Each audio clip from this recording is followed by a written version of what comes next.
Hey guys, welcome to another edition of the Monday Morning Tennis Rant. And I've been planning to do this video all week because there's been a lot of talk about the state of the game of tennis.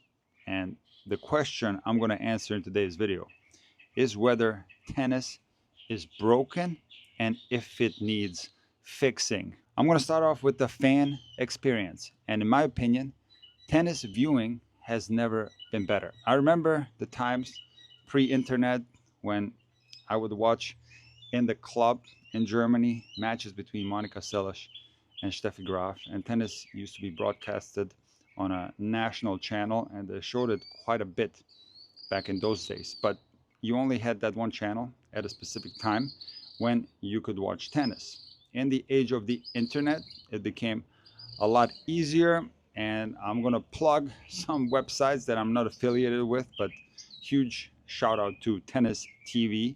This is the #1 YouTube channel that's out there, and they've done a phenomenal job of broadcasting all the men's tournaments. And I remember a while back that I subscribed to the WTA streaming platform because Tennis TV only covers the ATP.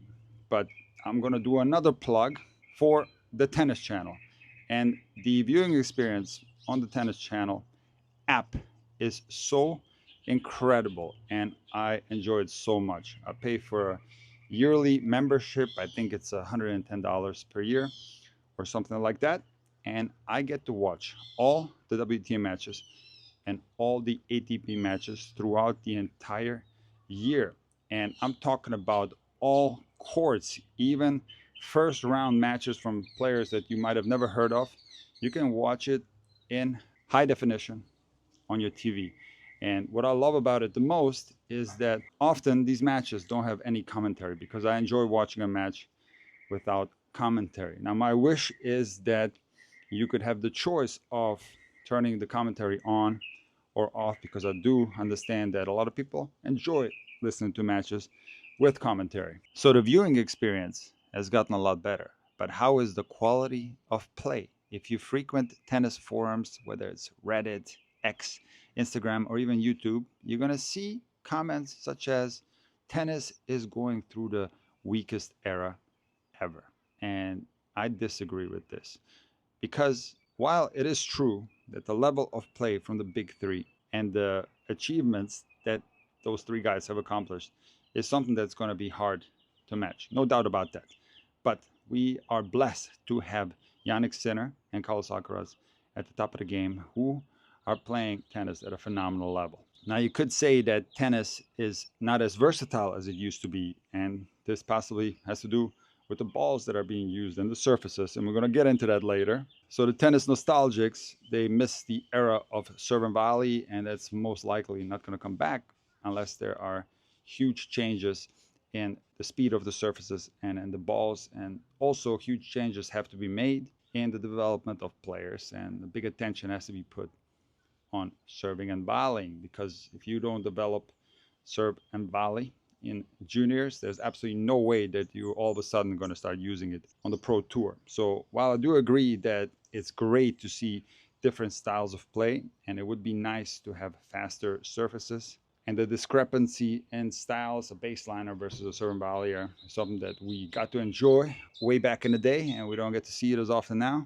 That is a fair argument and a fair criticism of today's tour. But speaking of level and the athleticism that we're seeing on the tour today, you cannot say that the level is poor. The level on both the ATP and especially on the WTA Tour is sky high. Back in the day, if you looked at Grand Slam draws on the WTA Tour, the top seeds, let's say the top 4 players in the world, would rarely, if ever, lose early, and they would often dominate the early rounds and win very easily. Nowadays on the WTA Tour, the athleticism has increased drastically, and the level of play as well. And not only for the top 100 players in the world, but also if you take a look at the players between 100 and 200, the level of play is sky high. So the argument of the weakest era ever doesn't hold up in my opinion. When you turn on the TV, and whether you're watching a women's match or a men's match, you are guaranteed to see high-level tennis. How about the interest for tennis? Has it gone down?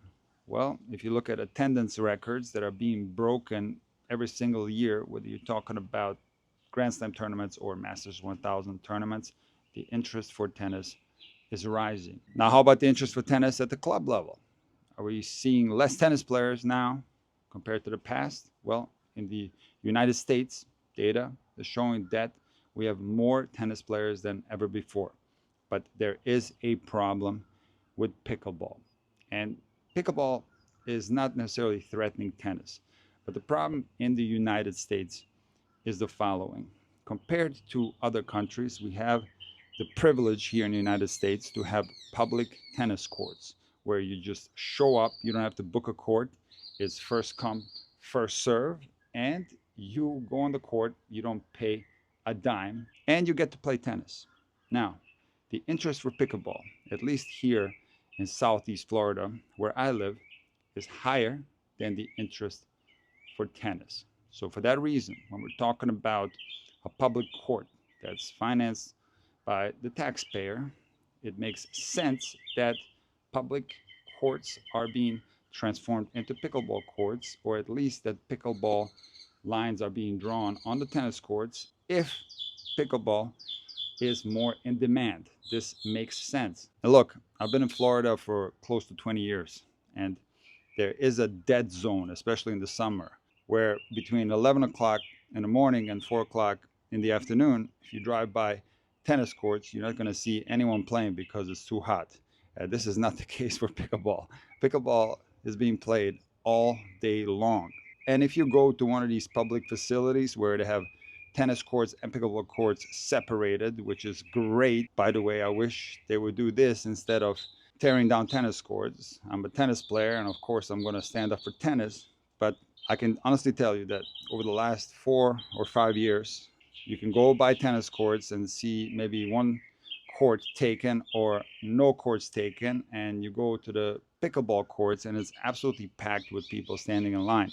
So my experience has been that pickleball is 100% more in demand compared to tennis. And a lot of tennis players are complaining that tennis courts are being transformed into pickleball courts, and I understand this. For you guys that don't know, I used to teach tennis on the Big Island in Hawaii, and I used to go to Oahu quite a bit, and there's a famous public tennis court facility called Ala Moana, and they had plans to transform those tennis courts into pickleball courts, and people were very upset. And somebody had sent me a Facebook post, and I shared it on Instagram. I'm always going to be on the side of tennis because I want tennis players to have a chance to play tennis on public courts. But from a taxpayer standpoint, I also understand why tennis courts are being transformed into pickleball courts if the demand is higher. Now, when it comes to private tennis courts, I think this is a safe space for tennis players. So if you want to play tennis at a private tennis club, you don't have to worry at all about your courts being turned into pickleball courts. Now,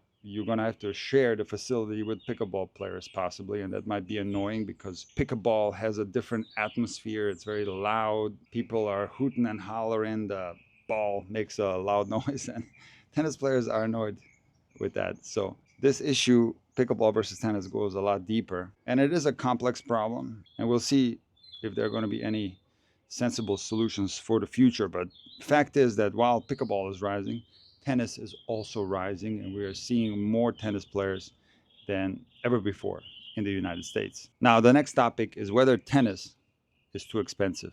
And I've made a great effort on the Intuitive Tennis YouTube channel to show you that tennis is expensive, no doubt about it, but it doesn't have to be. You have a multitude of top coaches to choose from on YouTube that are going to give you a free lesson. Whatever stroke you want help with, you're going to find an answer on the internet.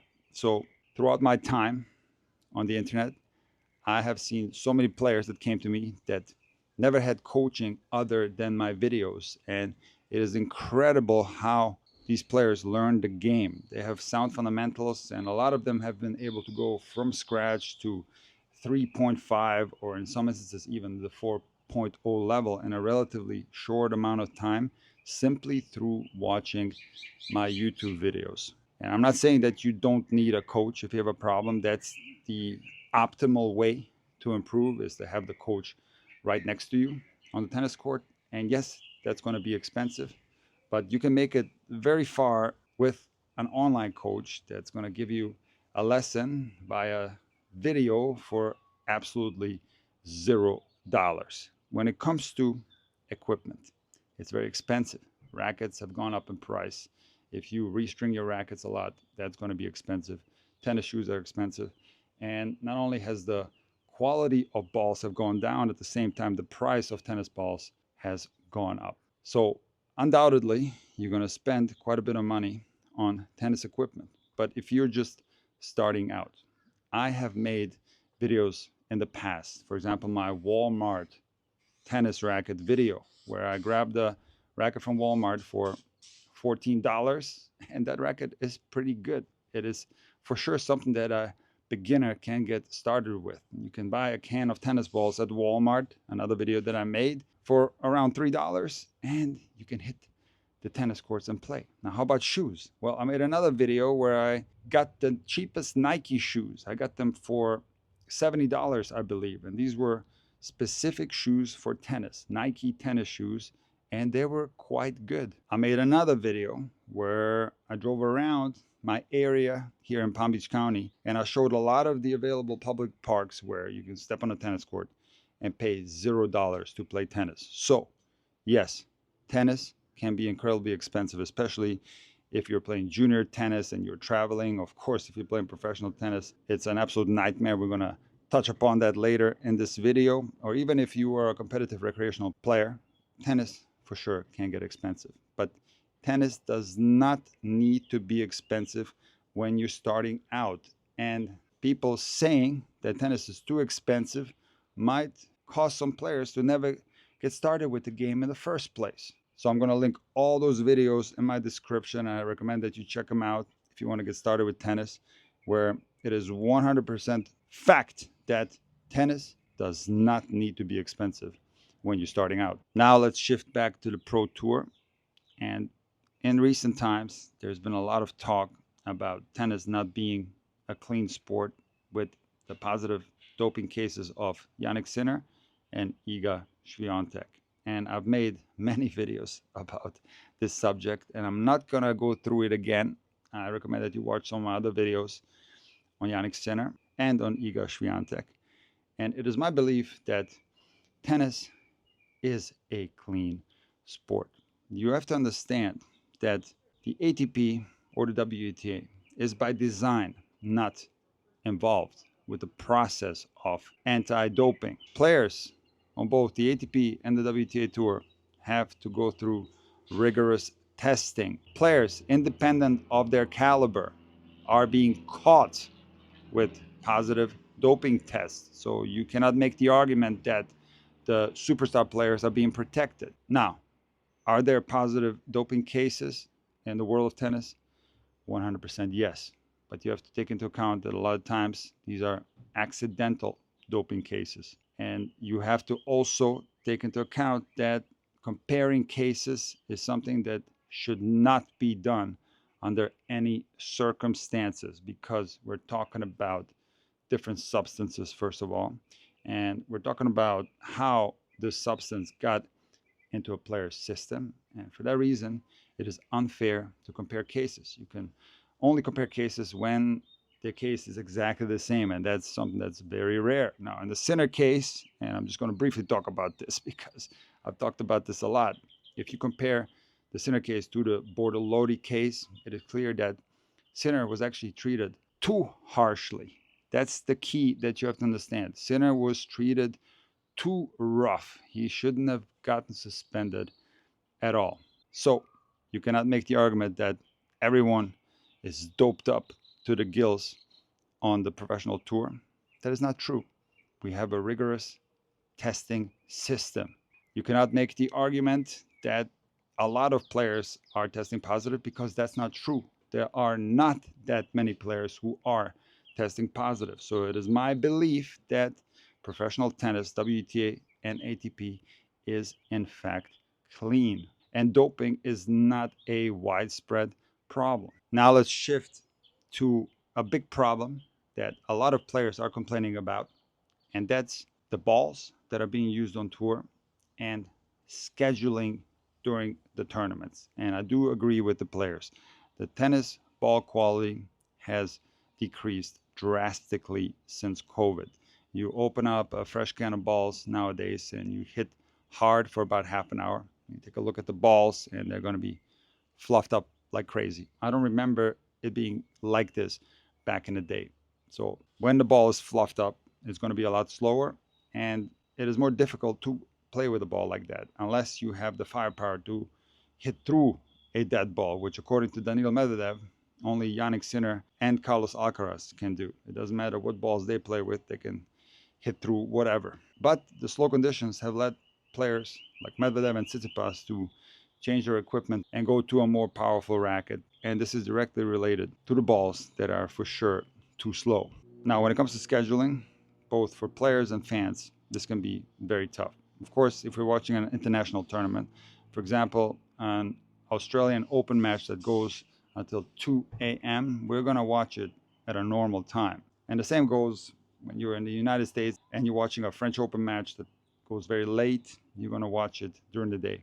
But for spectators in the country where the tournament is being held, for the spectators in the stadium, it is ridiculous that a tennis match can go into the night like that. So the way Wimbledon does it, where there is a cap on playing time at a certain time, play is finished, whether that be 9 o'clock or 10 o'clock, I think that is a rule that needs to be adopted by all tournaments. How about the surfaces? In my opinion, they are too slow.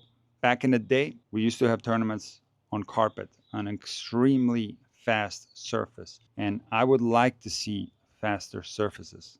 It would be very interesting to see how someone like Alcaraz would do on a lightning fast court. And it would also be interesting to see how the power players would do, the big servers. And I think it would mix up the results in tennis a bit more. I don't think it's a good idea to have a uniform surface. And I'm not saying that this is the case, but many tournaments have a medium to slow hard court, which of course extends the rallies and possibly is more fun to watch. I personally love to watch big servers and short points, but I understand that I'm in a minority. Most people do want to see rallies, and I think this was one of the reasons why there has been a shift in the surfaces, whether it's Wimbledon or even hard court.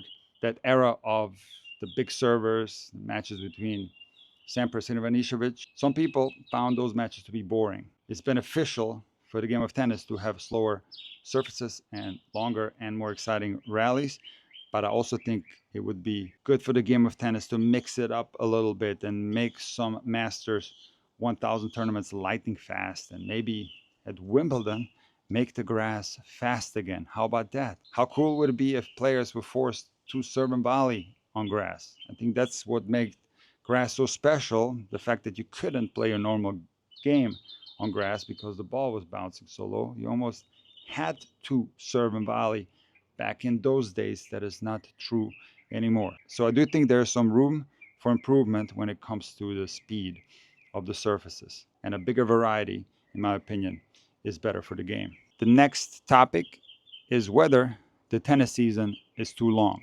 And the tennis season is only too long for the top players that go deep in the important tournaments. The ATP and the WTA forces the top players to play the top events. And of course, from a business standpoint, this makes sense because they want to guarantee that the big tournaments are packed with all the top players. For example, the WTA 1000 tournaments or the Masters 1000 tournaments on the men's side. But I don't think it's fair for the top players to be forced to play these tournaments, because if you're going deep in those tournaments, you should have the option of skipping a Masters 1000 that's scheduled very close to the previous one and not be forced to play it, because players are penalized in different ways when they decide to skip a mandatory tournament. Recently, Masters 1000 tournaments have been stretched out 2 weeks, and this is another unnecessary change because, as Andy Roddick said on the Surf podcast, players train their whole lives to be able to play one match per day. They don't need that extra day off in a best of 3 tournament. So if they win a match 2-2, the extra day off is completely unnecessary. And what happens to players when the tournament is stretched out to 2 weeks is that the players are not able to improve their game while they're at the tournament, because when you're still in the tournament, you're gonna do everything to be at a 100% level in your match. You're not gonna burn yourself out in the practices, and you're gonna take it easy. You also are unlikely gonna tinker with your technique, and you also are unlikely to do very heavy fitness when you are still in a tournament. When you do all those things when you're not in the tournament. So these longer Master Series tournaments don't benefit tennis. They actually hurt tennis. So regarding the top players, if you keep them at the tournament longer, they don't get a chance to get better. And also, if you force the top players to play more tournaments, this does not give them the opportunity to build their game. I'm going to give you a quick story about Roger Federer in the year 2016, where he didn't necessarily hurt his knee, according to Ivan Ljubicic, but the knee just wasn't right. And Roger decided to take 6 months off. And in the beginning of this break, the only thing he did was heavy fitness. He then later started introducing tennis. And this 6-month training block allowed Federer to then, in 2017, play, according to Nadal, the best tennis of his life. And mind you, this was in the late stage of the Federer career. So allowing players more time in between tournaments will not only allow them to play longer, it will also allow them to maximize their potential. Carlos Alcaraz, who some people accused of being a hypocrite, because during the ATP finals, Carlos said that the schedule is too tight and the season is too long. And he has been the king of exhibitions this year. Let's go through the list of exhibitions that Carlos has played. So, he played the Netflix Slam against Rafa. Then he played the Laver Cup. Then Carlos played the Six Kings Slam, and he just participated last week in 2 exhibitions in the United States. One in New York against Shelton, and one in Charlotte against Tiafoe. And it makes sense that people don't understand his statement when he goes out and plays all these exhibitions. But I'm going to defend Carlos, because there's a big difference between exhibitions and real tournaments. So, when it comes to the Six Kings Slam and the Laver Cup, I do think those are a little bit different, because there's a lot of money on the line, and there's a huge discrepancy whether you win or lose, especially in the Six Kings Slam. So I do believe that players are playing for real in those tournaments. So I wouldn't really consider those as classic exhibitions, but the matches he just played against Shelton and Tiafoe, those are real exhibitions. And he's not going 100%. So it's pretty safe on his body, and he's having fun. He's making a little bit of money, and he's bringing excitement to the tennis world by playing these exhibitions. Fans want to see Alcaraz, and this is good for the game. So I don't think it's a problem that Carlos is playing exhibitions. He has every right to do so. And the fact that he's complaining about the ATP season being too tight, he's got a point. Just like Iga had a point when she complained about it after the tournament in Cincinnati. Now, some of the old timers, for example, Yevgeny Kafelnikov, took some shots at Iga back then. And I understand the sentiment from the old school players, because they played when the season was just as long as it is now, but they played best of 5 sets in Master Series finals. They played best of 5 sets in Davis Cup, and they possibly played longer matches than players do nowadays, and they weren't complaining as much as some players do today. So I understand where they're coming from, but things in tennis have changed, and there are now more injuries than ever on both the ATP Tour and the WTA Tour. And I did a lot of research prior to making this video, and studies in the past have been conflicting on whether players are getting injured more. But the recent study from Barcelona that you can look up on the Tennis Nerd website has confirmed that players indeed are now getting injured more than before. And the reason for this is crystal clear. The balls and the surfaces have been slowed down, which is leading to more extended rallies. And when you have more extended rallies played at the incredible level that they're played at, you are naturally going to see more injuries. Combine that with the mandatory events that both ATP and WTA players are forced to participate in, you're going to see more injuries, and we're seeing that now. Iga, during an on-court interview after a match, said that the season is too long, that it's tough on the players, and it's not the first time that she said this, and Iga is right. However, her statement is unfortunately not accurate because the long season doesn't affect players the same way. So let me tell you my opinion about the tennis calendar. And it is a weird calendar, but it's weird for a reason. And it's been like that for many, many years. Ever since I started following tennis, which is close to 40 years ago, the calendar hasn't really changed much. Yes, some tournaments have gone by the wayside, some tournaments have been added, but the big ones have remained the same and mostly have kept the same dates. And that is for a very specific reason. Have you ever wondered why the Grand Slam tournaments are so jam-packed together? The French Open, Wimbledon, and the US Open happened so close to each other. Well, you have to take into account the weather. You can't have the US Open in November and you can't have the French Open in March. It has to happen when the weather is still good. And in Australia, the reason why the Australian Open happens right off the bat, which is something that's so strange that you have a Grand Slam tournament with very little preparation, just a couple of weeks in January to prepare for the Grand Slam. Well, from what I've been able to read is that the date fits with the Australian summer. And if you put it later, it's going to be more difficult for people to attend. But tennis is not all about the big tournaments. There's a lot of other tournaments. There are 250s, there are 500s, and there are 1,000 level tournaments spread out throughout the year. But that's not all. There are also challenger tournaments every week, and there are also futures tournaments. There are tournaments through the entirety of the year all over the world, but yet players seek out exhibition tournaments when they're not playing a real tournament, so to speak. And to your surprise, there are a lot of top 100 players on both the men's and the women's side who play club tennis in Europe. More specifically, it's Germany and France that pays the best. And yes, there are top 100 players playing club matches. So of course, one would wonder, how can the season be too long when these players are seeking out tournaments that have nothing to do with the professional circuit? Players also don't shy away from playing a prize money tournament here and there, and this is not recorded anywhere. So basically, players are looking at every opportunity to play matches and to get some prize money. So the answer to the question, is the tennis season too long, is very complex, because while prize money has gone up mostly in the big tournaments, in the Grand Slams and the Masters 1000, and that is great.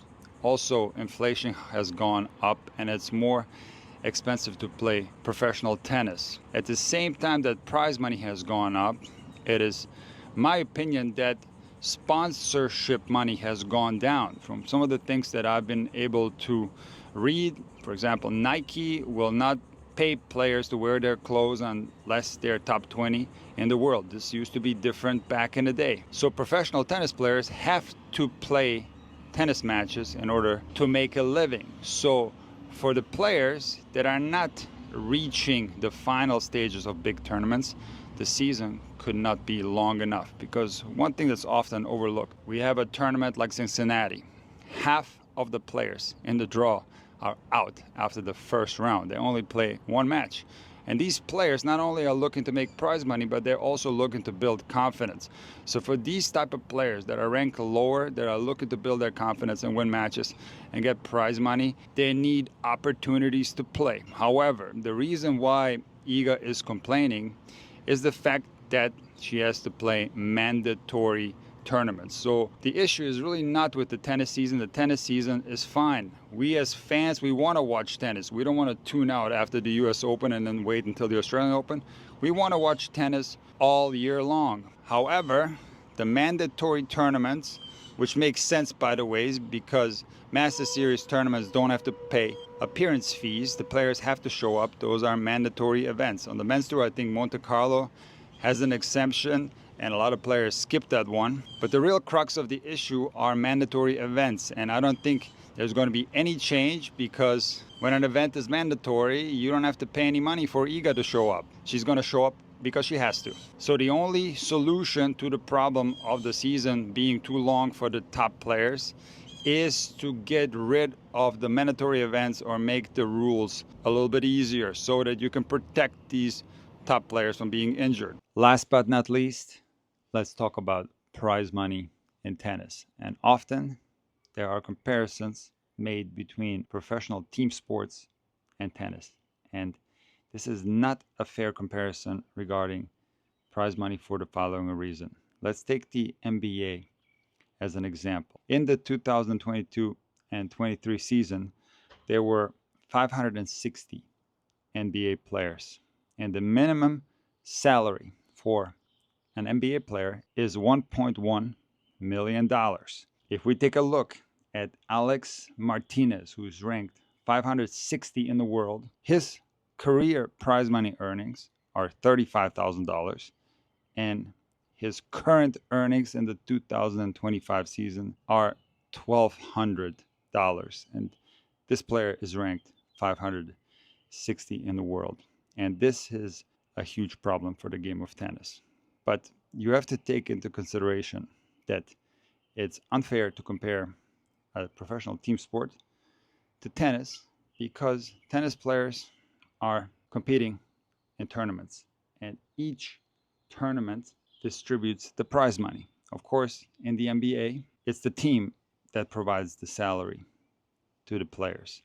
And there is a reason why a player ranked 560 in the world makes so little money. This player mainly competes on the future circuit, which is the lowest level of tennis.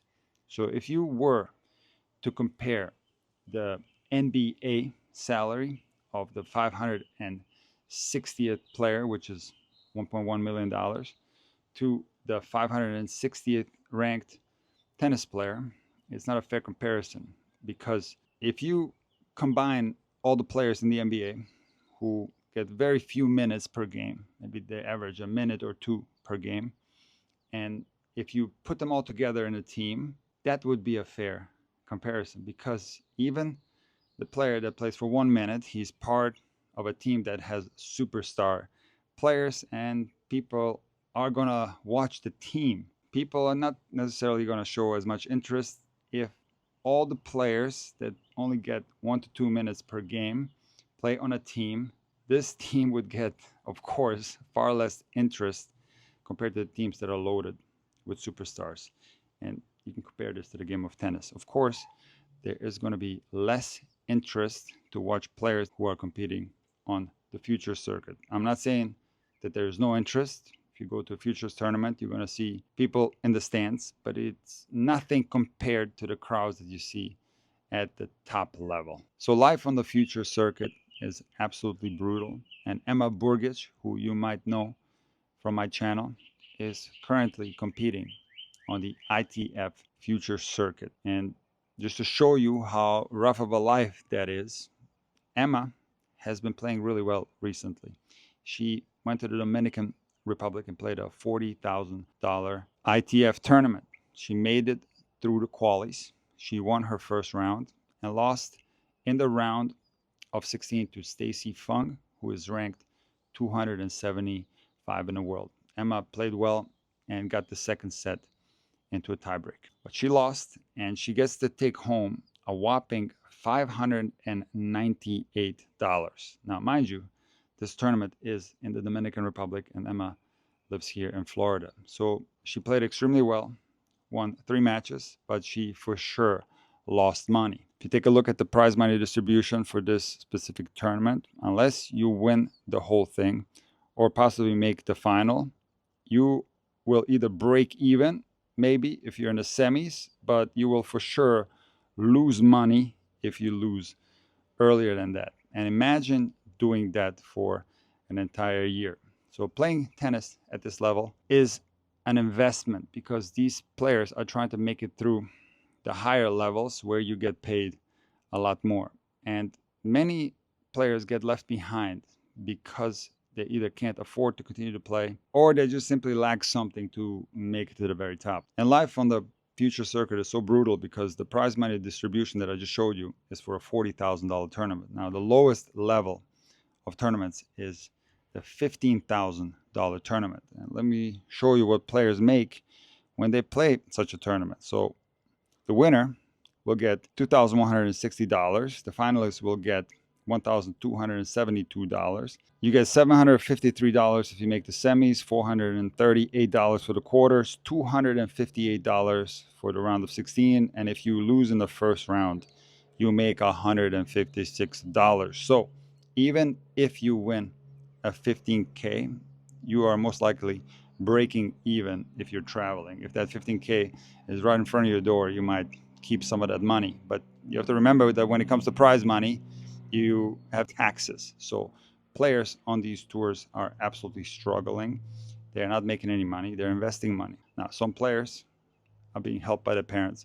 Some players will take private sponsorship and afford to play that way. Players will also compete in prize money tournaments, whether it's the UTR tour. For example, Emma won 4 UTR tournaments here in Florida, and she got $3,600 for each one of those wins. That surely helps to afford to play futures. And of course, players are making quite a bit of money playing the club level in Europe, in countries such as Germany and France. And players also compete in prize money tournaments in Europe. And if it wasn't for these prize money tournaments, you would see far more players at this level drop out of the game because they simply would not be able to afford to play. So of course you want to see prize money raised at the lowest level.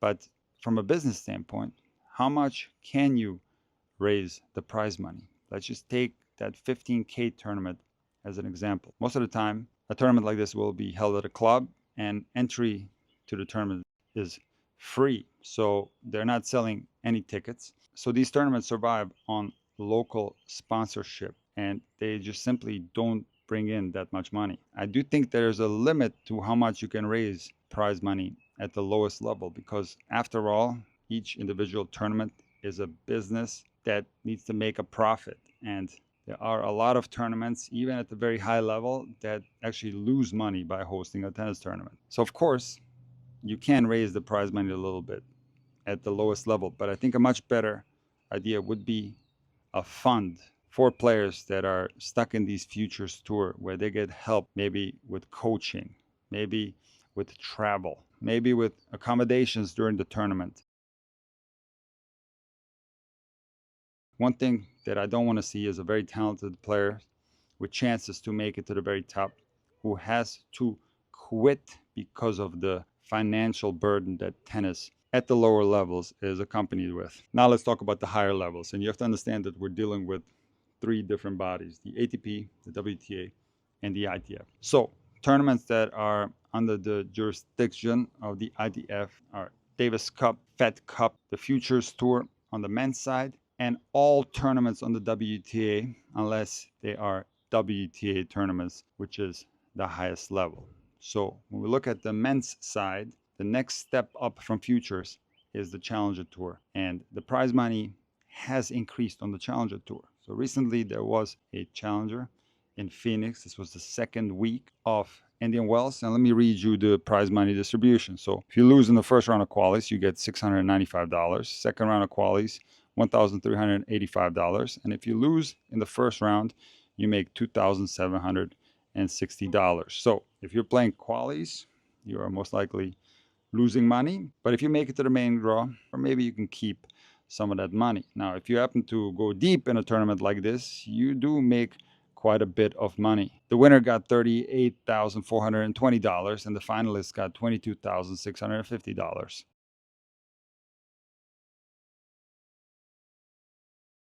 So if you're competing on the Challenger Tour, making the main draw and winning some matches in the main draw, whether you break even or you actually keep some of that money depends on various factors: what tournaments you choose to play, how much traveling there is, whether you have a coach with you, and so on. So it is possible that even for players competing on the Challenger Tour, that they're not only breaking even, but maybe even losing money. Now, I do think there's a stark difference between the Challenger Tour and the Futures Tour, and the level of play is very high on the Challenger Tour, and you often see players who play on the ATP Tour, and they also play some challengers here and there. So it would make sense to raise the prize money even more at the challenger circuit. These matches are also being streamed, and there is quite a bit of interest for tennis at this level because there is name recognition. You look at the draw and you're going to see some names that you're familiar with, as opposed to the Futures Tour where you look at a main draw of a 15K and you don't know any of these players who are competing. And also, if you attend the challenger, I used to work at a club in Rockford, Illinois, and we had a $100,000 ITF women's tournament, and the stands were absolutely packed during that tournament. And some of the matches that I've watched on the Challenger Tour and the ATP featured packed houses. So I do think that the interest for the Challenger Tour is way higher than the interest for the Futures Tour. And for that reason, I do think that it's plausible to raise the prize money even more down the road and help these players make more money. And now let's get to the very top. And the prize money in tennis has increased drastically. And I do want to make a distinction between the WTA and the ATP. Female tennis players are the highest paid female athletes out of any other sport in existence. And the prize money has increased drastically on both the WTA and the ATP Tour. Not that long ago, you would get the money that you get for losing in the first round of qualies at a slam for losing in the first round of a slam. Now remember that at Grand Slams, we have equal prize money. So the women make the same amount as the men. And while everyone wants players to make more money, some people often complain that women make too much money and they should be making less. I don't agree with that. I am for tennis players making more money, independent of whether it's a male player or a female player. Mira Andreeva, 17 years old, won the tournament in Indian Wells and got $1.2 million. And this is not a Grand Slam. That is an incredible amount of money. Of course, as you go down in the level of the tournament, ATP 500 and ATP 250, the money goes down as well. And I will say that in these lower level pro tournaments, there is far more money for the ATP players compared to the WTA players. So yes, WTA players make the same prize money at some Masters or WTA 1000 tournaments, and they make the same prize money at Grand Slams, but they do not make more prize money at the regular season events that are of a lower level. There's been a lot of talk in recent times that tennis players take home the smallest percentage of earnings compared to other sports. And while I do think that is unfair to compare tennis to team sports, we have a direct comparison to another individual sport, which is golf. And if you take a look at players ranked between 90 and 100 in professional golf and compare that to players ranked between 90 and 100 on both the ATP and the WTA Tour, you will see that the golfers make about double of what tennis players make. So while prize money at the absolute top has increased and it has allowed players to finance their careers better, I still think there's room to go at the absolute top of the game. And I would like to see the prize money go up even more.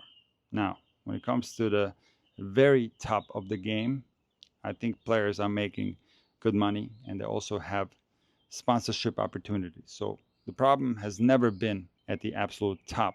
And unfortunately, marketing on the ATP and WTA has always been towards the very top. So it's publicized how much money Djokovic got for winning a Grand Slam. It was advertised how much money Serena Williams got for winning a Grand Slam.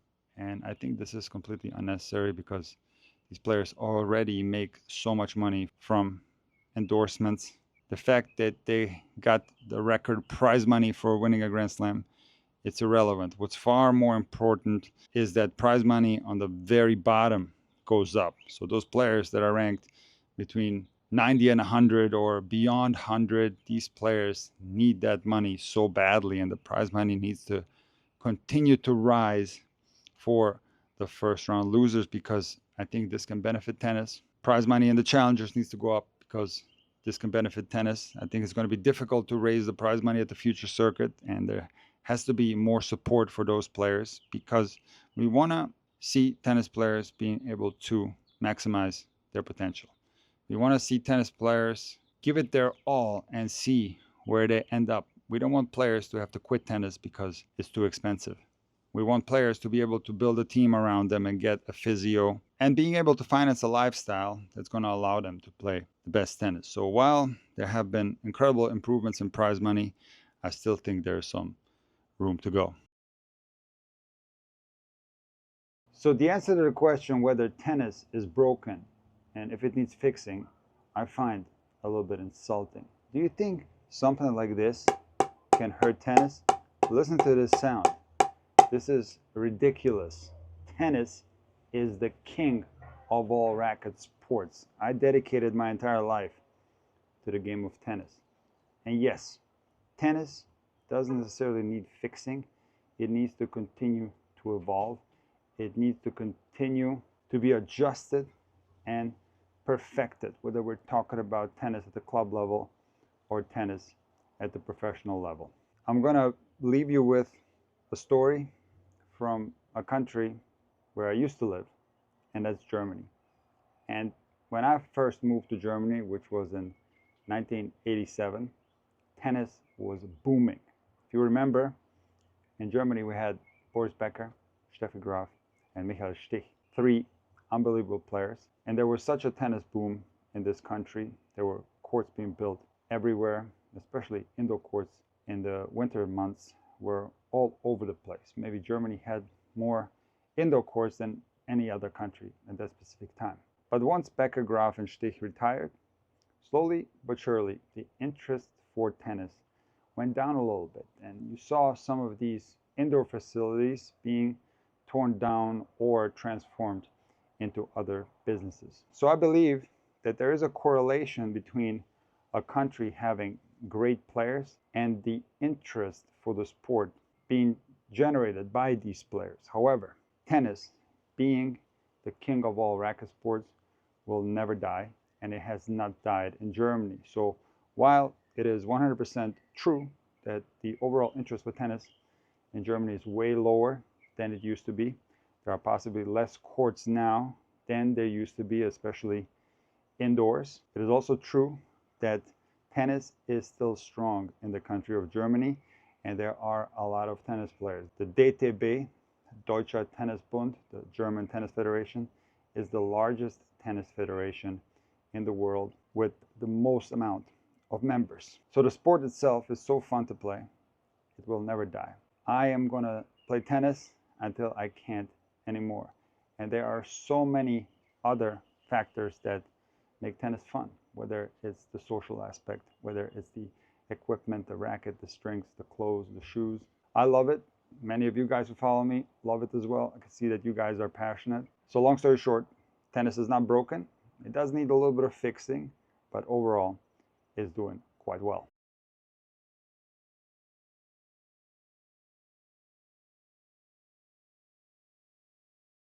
So the answer to the question, whether tennis is broken and if it needs fixing, I find it a little bit insulting.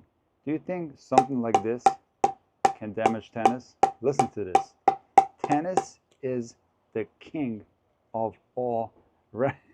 So what are you laughing about? This is good.